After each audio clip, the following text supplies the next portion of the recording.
뉴욕주가 본격적으로 내일 업계에 대한 단속에 나섰습니다.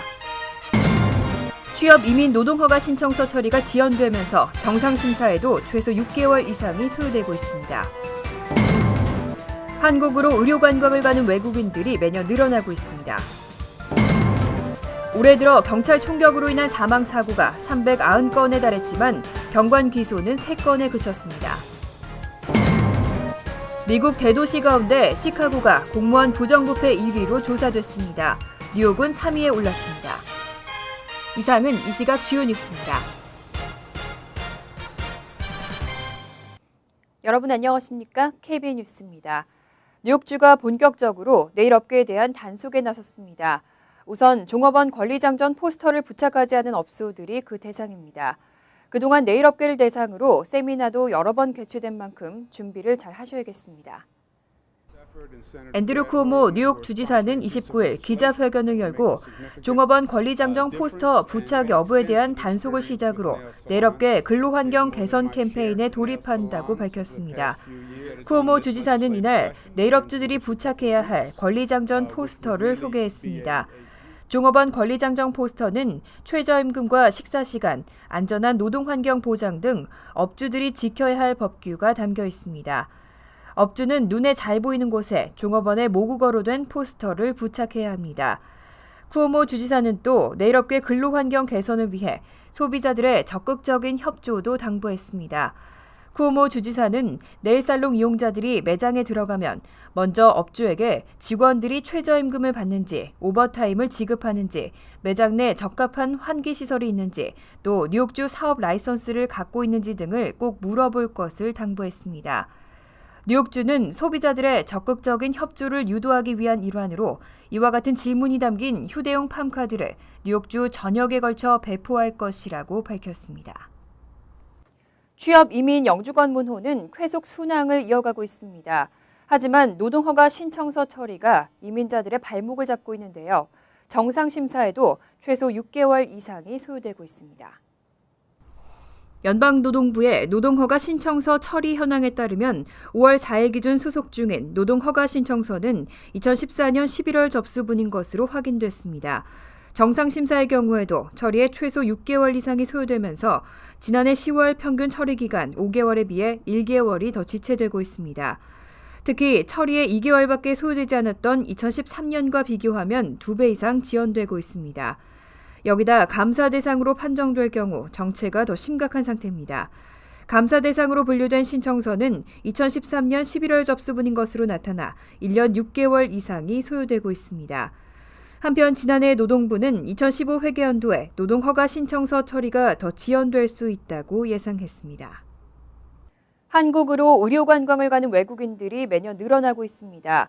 지난해 가까운 중국에서만 무려 8만여 명에 달하는 환자가 한국을 찾았고 미국 국적자도 3만 5천 명을 넘어섰습니다. 한국보건복지부는 지난해 한국을 찾은 외국인 환자가 26만 6,501명으로 이로 인한 진료 수입이 5억 달러에 달한다고 밝혔습니다. 2013년보다 5만 명이나 늘어난 것으로 2009년 이래 연평균 34.7%의 증가율을 나타내고 있습니다. 국가별로는 중국인 환자가 전체 30%에 달하는 7만 9,481명으로 가장 많았고 이어 한인을 포함한 미국인 환자가 2013년보다 8.4% 증가한 3만 5,491명을 기록했습니다. 이어 러시아와 일본, 몽골과 카자흐스탄이 뒤를 이었습니다. 이와 같은 외국인 환자 증가로 진료비도 2013년보다 42%가 늘어나면서 5억 달러를 기록했습니다. 1인당 평균 진료비는 1,890달러로 조사됐고 미국인들은 1인당 평균 1,418달러를 지출했습니다. 국적별로는 중국인 환자 진료비가 1억 2,755만 달러로 가장 많았고 러시아가 1억 100만 달러, 미국이 5,118만 달러 등으로 조사됐습니다. 진료 과목별로는 내과가 7만 9천 명, 성형외과와 건강검진이 각각 3만 6천 명, 3만 5천 명으로 집계됐습니다. 올해 들어 경찰 총격으로 인한 사망 사고가 유난히 많았는데요. 5개월 동안 무려 380명이 넘게 사망했습니다. 하지만 이런 사망 사고로 경관이 기소된 경우는 고작 3건에 그쳤습니다. 워싱턴 포스트는 경찰 기록과 언론 보도 등을 바탕으로 올해 들어 5개월 동안 경찰 총에 맞아 사망한 사람이 385명이라고 보도했습니다. 하루에 2.6명꼴로 경찰 총에 사망한 것으로 지난 10년간 하루 평균 1.1명이 경찰 총격으로 사망했다는 정부 통계와 비교하면 2배를 넘었습니다. 이 가운데 절반은 백인, 절반은 흑인 등 소수인종이었습니다. 하지만 무장하지 않은 사망자만 놓고 보면 3분의 2가 흑인과 히스패닉 등 유색인종이었습니다. 또 인구 대비로 보면 흑인 사망자는 백인이나 다른 소수인종보다 비율이 3배가량 높았습니다. 한편 올해 발생한 385건의 사망사건 가운데 총을 쏜 경관이 기소된 것은 3건에 불과했습니다. 지난 10년간 경찰 총격 사망사건은 수천 건에 달하지만 이 가운데 54건만 경찰이 기소된 것으로 조사됐습니다.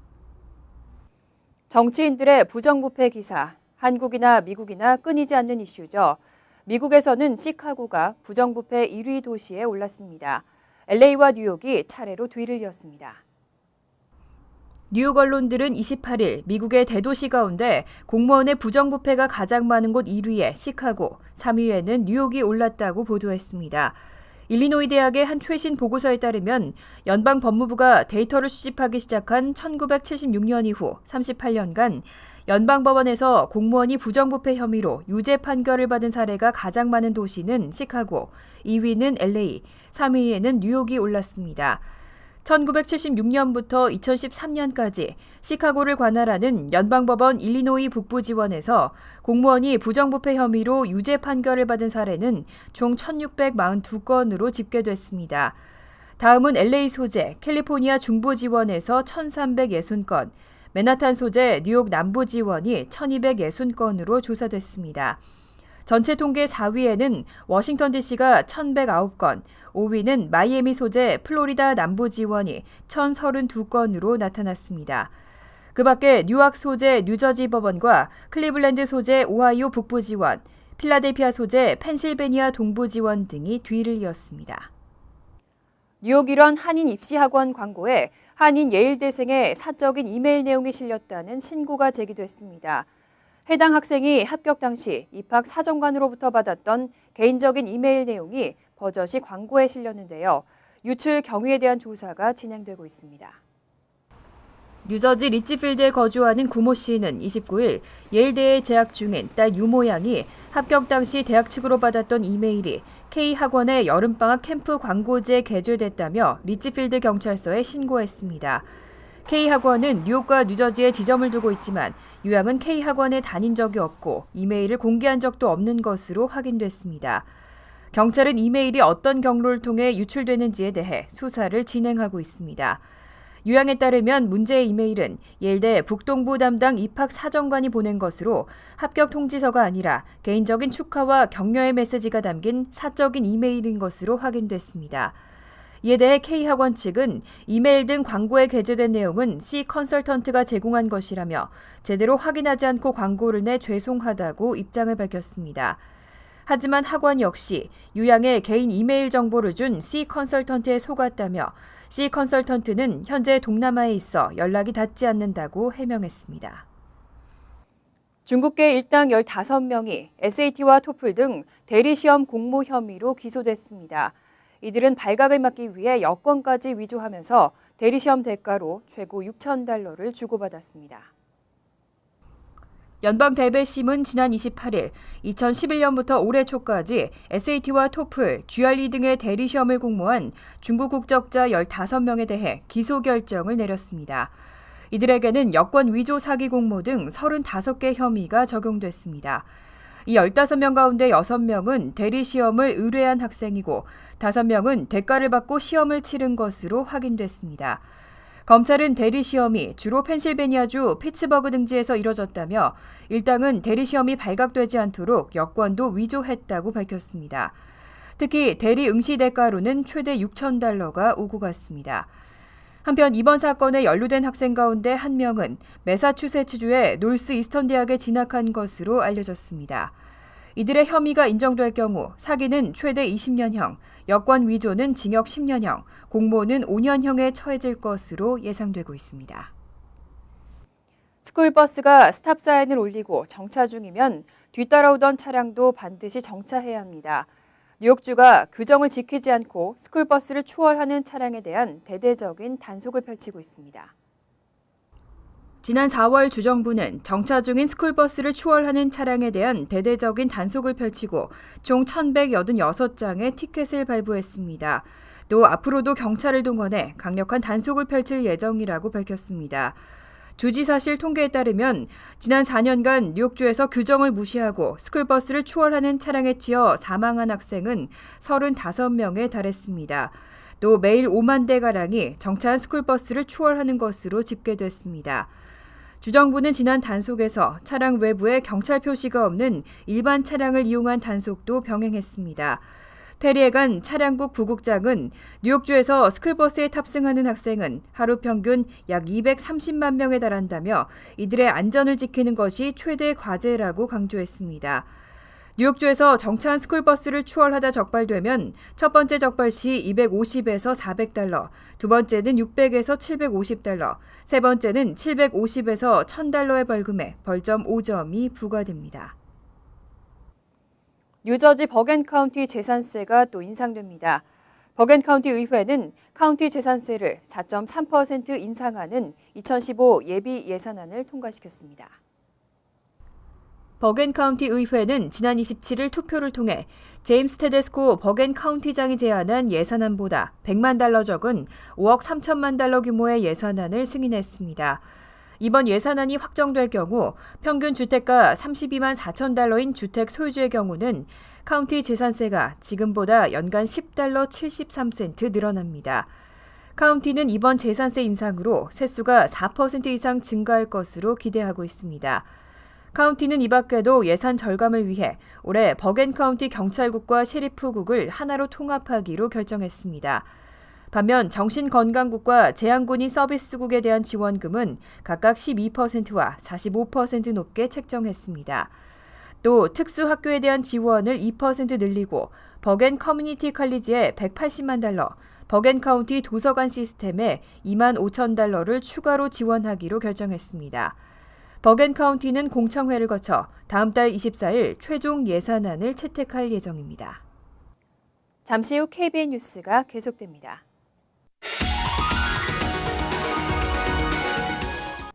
이어서 LA 지역 한인사회 소식입니다. 북가주에서 80대 노인이 운전하던 차가 균형을 잃고 물에 빠지는 사고가 발생했습니다.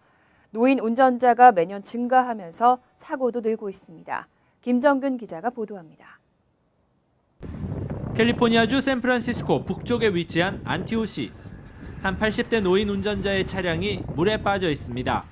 다행히 노인은 차량에서 빠져나왔고 구조대원과 주민들의 도움으로 목숨을 건졌습니다. 질병통제예방센터 CDC 자료에 따르면 전국에서 발생하는 65세 이상 노인들의 하루 평균 교통사고 건수는 총 586건. 한 해 5,500명의 노인이 운전 중 사고로 목숨을 잃고 21만 4천 명이 부상을 입었습니다. 운전면허증을 소지한 전국 노인 수는 3,600만 명에 이릅니다. 10년 동안 35% 증가했습니다. 특히 85세 이상 운전자들의 사고율이 가장 높았고 다음으로 70에서 74세 노인의 사고율이 뒤를 이었습니다. 대부분 시력 저하로 운전 시 균형을 잃으면서 발생하는 사고가 많았고 역주행 또는 좌회전을 할 때 사고가 많은 것으로 나타났습니다. 캘리포니아에서는 70세 이상 운전자는 면허갱신을 위해 5년마다 DMV에서 눈검사와 필기시험을 필수로 하고 있습니다. 또 시력검사에 떨어질 경우 노인 운전자들의 실기시험이 엄격히 이루어지고 있으며 3번 떨어질 경우 운전면허 갱신은 더욱 까다로워집니다. 한편 현재 18개 주에선 노인 운전자들의 운전면허 갱신 주기를 짧게 하고 있으며 일리노이주와 뉴햄프셔주 등은 노인 운전자들의 운전면허 갱신 때 도로주행 시험을 다시 보도록 의무화하고 있습니다. MBC 뉴스 김정윤입니다. 최근 한인타운 노래방 업계에서 저작권 징수 문제가 논란이 됐는데요. 이 저작권 문제가 한인 교회로까지 번졌습니다. 박시몬 기자가 취재했습니다. 지난달 노래방을 비롯한 유흥업소들의 한국음악 저작권 사용이 합당한가에 대한 논쟁이 벌어졌습니다. 저작권료를 징수하려는 엘로힘 USA 측과 비즈니스 업주들은 아직 합의점을 찾지 못하고 있는 가운데 이번에는 교회 음악에 대한 저작권료가 수면 위로 떠오르고 있습니다. 최근 대형 한인교회들은 엘로힘 CMP 측으로부터 교회 음악에 대한 저작권료를 내라는 공문을 받았습니다. 저작권 라이센스를 구입하지 않을 경우 벌금이 부과될 수도 있다는 내용입니다. 이와 함께 엘로힘 CMP 측은 라이센스 구입을 위한 사용료 리스트와 신청서를 첨부했습니다. 이에 대해 한 한인교회 관계자는 현재 조사가 진행 중이라고 전하며 대책을 강구하고 있다고 밝혔습니다. 일단 이 양건에 대해서는 당회에서 일단 의논이 돼야 되는 상황이기 때문에 저희가 공식적으로 어떤 입장을 표명하고 있지는 않습니다.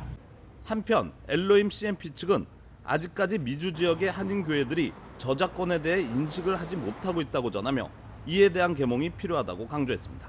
우리 미국에서라도 먼저 저작권에 대해서 제대로 알리고 교회로부터 저작권을 갖고 있는 우리 창작자들, 작곡가나 작사가들에게 도움을 주도록 노력하자. 엘로힘 CMP 측은 한국에서 활동하고 있는 복음성가의 제작자들을 보호하기 위한 것이라고 주장했습니다. 또 오래전부터 언론을 통해 이 사실을 알려왔으며 미국 교회의 경우 이미 CCLI를 통해 미국 교회 음악에 대한 저작권료를 지불하고 있다고 덧붙였습니다. MBC 뉴스 박시몬입니다. 월드리포트입니다. 얼마 전 미국 센터바바라 해변에서 송유관이 파열되면서 수십만 리터의 기름이 유출됐죠. 밤낮 없이 방제 작업이 계속되고 있지만 해변은 사실상 죽음의 바다로 변하고 있습니다. 악취가 진동하는 갯벌에서 검은 기름을 뒤집어 쓴 펠리컨이 발견됩니다. 아기 바다사자도 괴로워합니다. 죽은 개가 지천으로 깔려있고 곳곳에서 파리떼가 들끓습니다. 돌고래 등 해양동물의 사체도 50여 구나 발견됐습니다. We even had some rare and endangered birds that were actually nesting out here, and today, nothing. They're all gone. 눈에 보이는 기름은 걷어내기라도 하면 되지만 갯벌 속으로 스며든 기름은 대책이 없습니다. 이미 갯벌 10cm 아래까지 파고들어 수많은 어패류들이 집단 폐사했습니다. 밀물과 썰물이 반복되면서 갯벌 속 기름층은 겹겹이 나이테처럼 박히게 되는데 이런 기름띠가 산소 공급을 막는 바람에 조개류, 게, 고동 같은 저생물들은 살아날 재간이 없는 겁니다. We're just kind of looking at the lay of the land here and it's just devastating. 설상가상으로 바닷물과 섞인 기름은 무거운 덩어리 상태로 가라앉아 박테리아의 성장을 억제합니다. 플랑크톤이 살 수 없게 되면서 결국 죽음의 바다가 되는 겁니다. 미생물을 대량 투입해 기름을 분해하는 생물학적 요법이 있지만 10년 넘는 오랜 세월이 필요합니다. 40만 리터 가까운 기름이 거대한 띠를 이루며 하루 수십 킬로미터씩 퍼져가고 있어 독성이 있는 기름 처리제를 쓸 수밖에 없는 상황입니다. 센타바바라 해안은 지난 1969년 최악의 기름 유출 사고가 발생해 환경 재앙을 우려한 지구의 날 선언문 제정의 계기가 됐습니다. 간추린 소식입니다. 맨하탄 미드타운에서 대형 에어컨 설비를 나르던 크레인의 케이블이 끊어지는 사고가 발생했습니다. 뉴욕시 경찰국에 따르면 어제 오전 10시 50분께 261 메디슨 애비뉴의 30층 빌딩에서 크레인으로 대형 에어컨 설비를 나르던 중 케이블이 끊어진 것으로 나타났습니다. 이에 대형 에어컨 설비가 바닥으로 떨어지는 과정에서 행인 등 10명이 부상을 당한 것으로 확인됐습니다. 롯데그룹이 세계적인 특급 호텔이자 맨하탄의 랜드마크인 더 뉴욕 팰리스 호텔을 인수합니다.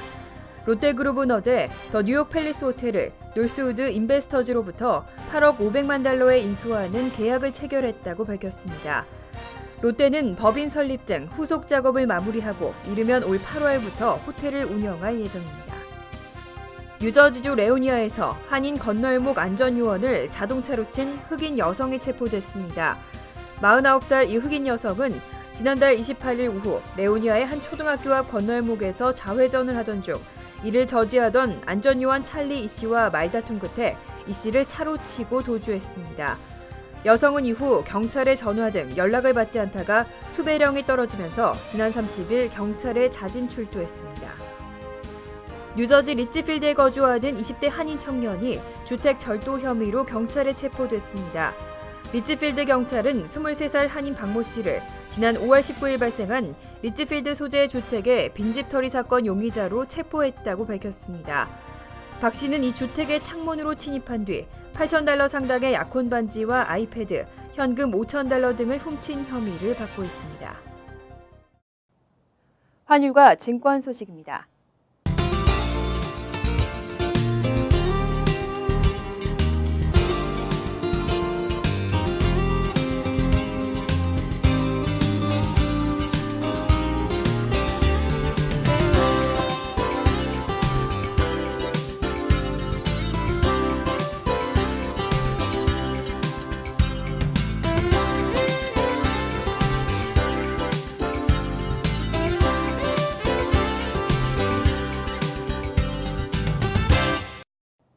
이어서 날씨입니다.